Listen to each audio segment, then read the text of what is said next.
everyone everything Singapore today tonight กับทักทายสบายดีสวัสดีพ่อแม่พี่น้องยินดีต้อนรับเข้าสู่สองสาวหน่อยชาแนลเด้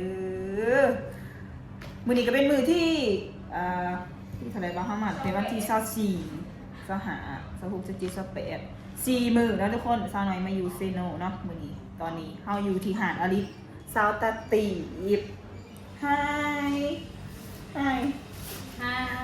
สบายดีอลิซาตาติดเด้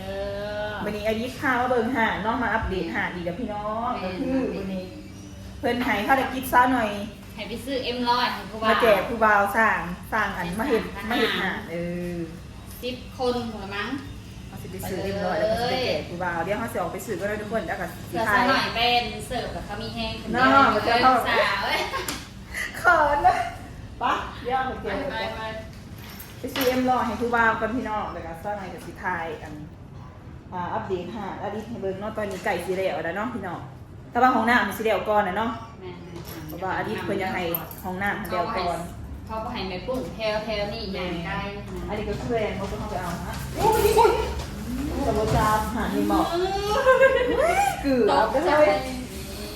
เอาใส่เลยดูดาวนะเฮาใส่ของน้ำเนาะเพราะว่าหม้อสำหรับอาทิตย์ขึ้นมาถ่ายหูอยู่แหวนป้าทุกคนสมัยออกไปซื้อM100ก่อนยูเซโน่หอนพี่น้องนี่หาดอลิสย่างไปสื่อกันละอีกสักสิย่างไปซะกับบริไกเนาะประมาณนี้เดี๋ยวสื่อM100มาแจกผู้บ่าวกันนะพี่น้องไก่ที่เสร็จแล้วค่ะผู้บ่าวจะหาอีกแล้วห่านเดี๋ยวไปซื้อM100ก่อนไปซื้อM100ค่ะ10 ขวดเนาะ10 คนคนละคนภารกิจนี่ก็คือซื้อM100ไปแจกสร้างเห็ดหาดไห่เต้าอลิสเนาะพี่น้องนี่หาดเท่ากับอยู่ไกลๆนี่มีหมาบนี่เดี๋ยวเขาเข้าไปเลยค่ะบริไกลเนาะมาทุกคนเรามาแจกM100ผู้บ่าวกันสบายดีเป็นพิเศษเลยค่ะเอาเที่ยงหรอแจกให้ครบมันจะมีแห้งเห็ดต่อเบียบต่อได้กินเย็นแมนไก่สีเหลืองแล้วทุกคนตอนนี้ก็ใส่ไฟนี่เพราะว่าบริษัทสปอนเซอร์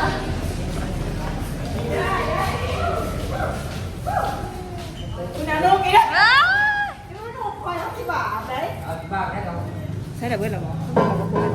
เป็นอยู่ทางนอกป่ะว่าตัวดีฮะเบิ้ลแรกคนค่ะจังหวะทั้งข้างมาอ๋อขอบใจเงินเจ้าเองกันไปเหยียบเรียกว่าท่านเห็นหรอยังไอ้อันคนหนึ่งไปนี่ทุกคนนี่ก็คือของหน้าวันนี้เดี๋ยวเขาบอกเบิ่งก่อนใครได้กระยาของน้ำเลยให้มันแล้วก่อนอยากใส่ของน้ำก่อนอันนี้หมดยังคงมาถึงก่อนแมนบางทีพวกยังนะงามเนาะมีแดงใส่บอลไหนแหวนมีใส่บอลนี่แมนแต่ว่าในหาดนี่เขาจะให้ของน้ำมันเดียวก่อนนะทุกคนเพราะว่าเขาสิเวลาเขามาดินมันยังสะดวกเขาแมนปะหอนแล้วเซนกาว่าประมาณเดือนหนาเนาะทุกคนประมาณที่หาเนาะให้เดี๋ยวเวิร์ดแล้วก็ขึ้นหาดอลิสเนาะทุกคนได้อยากมาดินกับมาเด้อแล้วจะพอเขาแล้วก็ใช่แล้วมึงอะไรวะใช่เน่นี่เดี๋ยวมีแต่ผู้บ่าวเนาะแต่สัมผัสก้าวมาจิ้งมือเดี่ยวของน้ำก้าวมาจิ้งมือของน้ำเดี่ยวทีละสางเพิ่นเพราะว่าเพิ่นสิไอ้มันเดี่ยวท่านมันที่ชิมหาเพิ่นนะเทิงหานเทิงยังนี่จะสีเดี่ยวท่านดีบ่แม่นท่านอยู่บ่จ๊ะวะท่านเนาะมันสีหน่อยนะมันกวงถาเบิ้งนะทุกคนว่าสีเดียวท่านที่ชิมหาโบเนาะพี่น้องเพราะว่าอดีตเป็นยังไงขึ้นหานมันที่ชิมหา เพราะว่ายังสิใส่แพร่านดอดไฟให้เขาเล่นแล้วก็ยังสิติดกระโดนี่อีกยังหลายเนาะ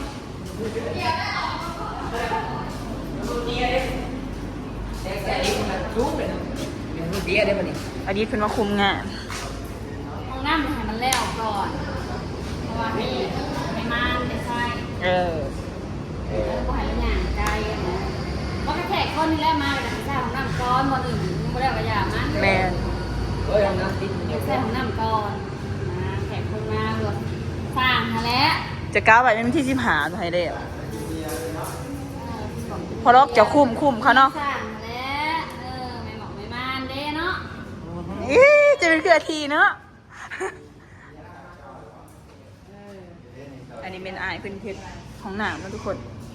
ประมาณ10 เซนนี่แหละนี่ เอาลังนั้นเก้าสิบ มา นะ แว่นใส่ประมาณนี้ขึ้นไป เอาขึ้นประมาณวิจารณ์มาขนาด10 เซนเป็นงามนะครับ เขาจะใส่ปลั๊กไฟเขา ป่ะทุกคนเดี๋ยวซะหน่อยสีออกไปดิ่นน้ำเจ๊ขาวก็จะขาวเด้อเพราะว่าสาวหลาลัดมาคอนเพิ่นมาดิ่นน้ำนะพี่น้องซะหน่อยสิไปดิ่นกับเพิ่นก่อนเดี๋ยวซะหน่อยสิโทรใส่เพิ่นก่อนป้าดังจากที่เข้าไปรีวิวหานเดียวแล้วเนาะพากันมากินหมกสมต่อป้าหมกม่วงนางบอกคิด ต้อ ว่าง มองอย่างนี้จ้า หมกม่วงบ้านเจอหมกม่วงต้น กลับมาคุดอันเช้าให้ค่อยก่อนเขาเอาโซลาร์เซลล์มาแล้ว ตัวเซลล์ มือนี้นะใครให้ติ๊กมือนี้นะ วันนี้มันมาพี่ เจลปลาเล็กแบบยูๆอ่ะ ชาดินแล้วกัน เจ้าว่าเห็ดซะแม่ โอ้มาติดให้หน่อย แก้วเนี่ยป้าพี่ดึกเนาะ คุดแล้ว มาดีนะ ถอก มากินน้ำกันนะ เขาถ่ายคลิปนี่มะ โอ้ยจะกลับไปบ้านปู่อยู่ที่บ้านยังไปแล้ว ไม่ไหวนี่ นะ มันจะกลับไปบ้านปู่หรือว่ามันจะจอด กับประกอบไปได้หมกม่วง หมักม่วงอันไหนเน้องแสมเนาะ อ่ะมันคนละเช้ากัน บักม่วงอัน มาตื่นอีกเช้าหนึ่งนะฮะ หมักม่วงกระซ้อนนะเขาเจ้าต้องได้จอดตีนมันแล้วก็ใส่ใจมันเลย อ้าวไปยุดเดี๋ยวบ่ อืม จักหน่อยเลยทุกคนอันสาวหลาน้ำละครซีมาดินกับสาวหน่อยแล้วตัวเพิ่นเขามา ก็ เบียก ใส่บอลเจหัวเขาอัน เพิ่น นี้ เขามาเบียกแล้วเพิ่นไปเลยเย้ขาวแล้วเพิ่นสิมาหาสาวหน่อยนี้แต่ว่าบ่ได้เห็นกันโดนแล้วที่จริงเพิ่นบอกให้สาวหน่อยไปเด่นน้ำมันแหละแต่ว่าสาวหน่อยมันมีรถแต่ก็เจ๊ขาวเพิ่นก็ข้าวเบียกในส่วนนี้ แอบหนีก็ได้ เพิ่นก็เลยสิขี่ว่าเด่นอยู่นี่นะคะสาวหน่อยนี้เนาะทุกคนเดน่าจะห่อได้นี่แม่นบ่เบิ่งเฮ้ยหอดแล้วจอทันก็ได้สาวหลาดับละครไล่คนอาจสิหุ่นจักเนาะเพราะว่าเพิ่นเป็นนักร้องนี่เดี๋ยวไปหาเพิ่นก่อนเพิ่นมาวีอยากเขาก็เริ่มมาเวสาวหน่อยฮัลโหลดูคอยโอ้ยดูคอยแหล่ด้าน เอ็งลืมแมนตา ว้ายฉันไม่เป็นตาแพงนะเฮ้ย ทำไมชิไปเอาเลยค่ะ อะเตอร์คันดาตาจะมาขี่ได้ตู่แท้รอดิเนาะเฮงใหญ่เฮงรอป้าลูกน้อง เอ็งลืมแมนตา โก้ยดูขอยใหญ่เลยตะกี้น้อยๆหนึ่ง เอ็งลืมแมนตา เจ้าฮะยืมมีใส่ละ อยู่ห่านคลายเครื่อง อยู่บนไหน อยู่วงเวียนแห่ง ก็ไปเอาบัดออกมืออะฮะ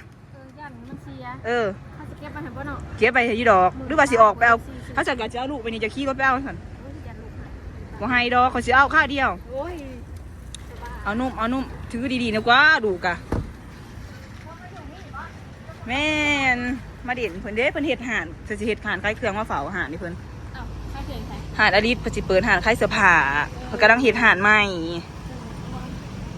ไปไม่ไปเอาอันนั้นหันไปเอาอันแว่นตาจ้ะหันดีจ้ะแหวะอาริต้าอันนี้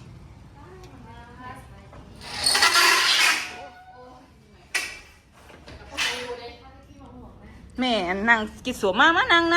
กลมลูกใช่ป่ะนี่มีคนลื่นเลยวะค่ะอันนี้ เป็นตะแพงเนาะ อันนี้เลยเอาลูกไปแซมมาใส่ให้ใส่แบบนี้เลย แม่น ไปกัน2 คนจับวะแม่สะดวกสบายเนาะ แม่ไปแซมมาใส่กับไปกับลูก2 คนก็แบบนี้ จ๊ะอะจีจ๊ะเกิดเป็นตะสั่งเลยดิอิหยังใช่บ่ปากเฮ้ย โอ้ยลืมแม่ ใช่บ่ปากไปไม่ไปเอาหันสิเบิ่งดูหายไปไปเอาค่าเดียว แม่เนี่ย เพิ่นซื้อ10,000 กว่าบาทพุ่นเนาะเสียดายมันไปเอา เป็นตาขาสายตาบอลเลยนั่นแหละ กันแดดบ่ ไปเอาเลยนะ ไปเอาขอยสิเบิ่งดูให้ดอก บ่ให้ข่อยโอ้ยข่อยเอาเด็กน้อยเป็นอยู่เนาะนะเตอเนาะอะเตอกันดาอะเตอกันดานี่ตะกี้น้อยๆหนึงตอนเพิ่นเอาเมื่อเอาไปเด่นอันนั้นบ้านเจดอนหันจักเดือนวะ ตีนเพิ่นน้อยๆ ถ้าก็เกิดเนาะตอนนั้นเนาะ 2 เดือน ตีนเพิ่นน้อยๆเบิ่ง แต่ว่าคาบักง่ายอากู เบิ่งเข้าขวดแล้วค่อยท่าอันแซมบักก็ร้ายเลย เป็นอย่างนี้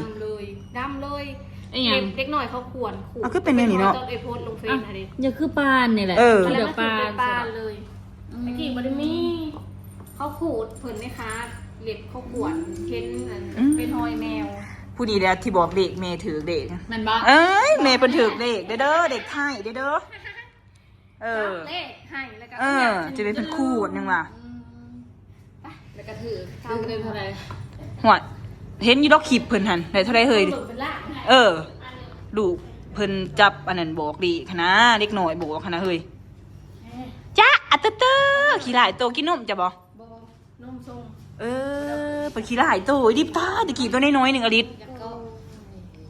อุ้ยช่างเนี่ยไอช่างดีอัตเตอร์กันเด้อนี่ เฮ้ยดัง โหเฮงดีเฮ้ย หรอ เออ เป็นลูกไข่เองวะ มึงในหันดังเนาะ จะเป็นลูกไข่บอ เอ๊ะ ไปตากแดดมันหนุ่มมันนี่ไป ขี้หลายโตดิ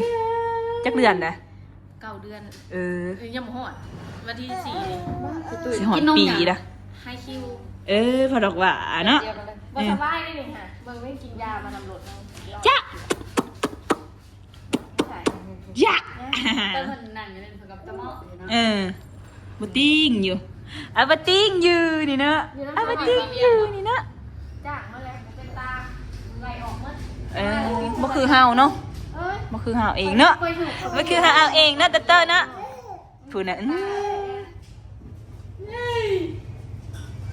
ขี้หลายโต ปกติก็เลี้ยงเองเอาไปเลี้ยงมาอาบน้ำคนบ่ได้ไว้ใจของพยา แม่นหั่นแหละ เลี้ยงมาให้เบิ่งงามข่อยไปอาบน้ำซื่อ มันบ่คือเฮาเอาเนาะเห็นก็ขาวๆหั่นเห็นบ่ มากินสมเลย มาไปเอาเวตตายังวะ เดี๋ยวมันเชียร์นี่ขึ้นห่วง เนี่ยมานอนนี่ลูกจ้ะฮัน ถ้าเขามาขึ้นสวน ห้านเสื้อผ้าเท่าไหร่ เปิดใหม่เด้ทางโรงเรียนไม่มีหาถึงเปิดใหม่ทำงาน2 หลอก ไปเฮ็ดจะไปปลูกเลยลืมหมอแทนที่สิเอาไว้ได้โดดซื้อให้ได้สิมันงอ อ่ะมา ดึง เดี๋ยวแม่จะเอาสิเอาหายมา เองสิปานมให้เฮ้ยเบิ่งที่ได้ เออ เฮ็ดคือเองไม่มีดุนี่เนาะ เออ เคยมีดุสาว เห็นบ่ได้เลย แฮตัวคนหนาไม่อยู่กับคนงานเลยนะลูกเนาะเนาะไอ้ติ๊กติ๊กติ๊กจ๊ะนี่เห็นบ่กุ๊กกุ๊กกุ๊กน่ะ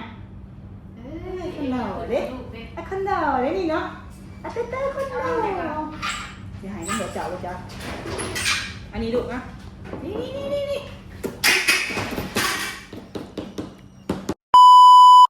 ตัดผ้ามาตอนนี้ค่ะ ตอนนี้เขาสีผ้ากันเข่าไปดิ่งสวรรค์นะดิษหยิบนึกว่าเขาสิไปยังนี่ ไปเฮ็ดได้เอา นั่งดินเนาะ ไปนั่งเล่น ไปหาหลอกกินเขาเนาะ บอไปงานอันนี้ไปกินข้าว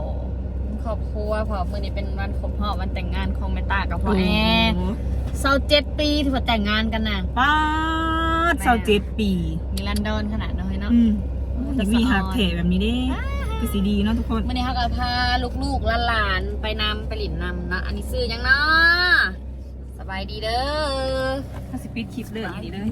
ซื้อยังอันนี้เด้ เดมอน ไอายเพิ่นเนาะพาหลาน ป้าทุกคนคลิปนี้ซ่าหน่อยกับสีเอาไว้สมีเด้อก ำลังสิไปหับ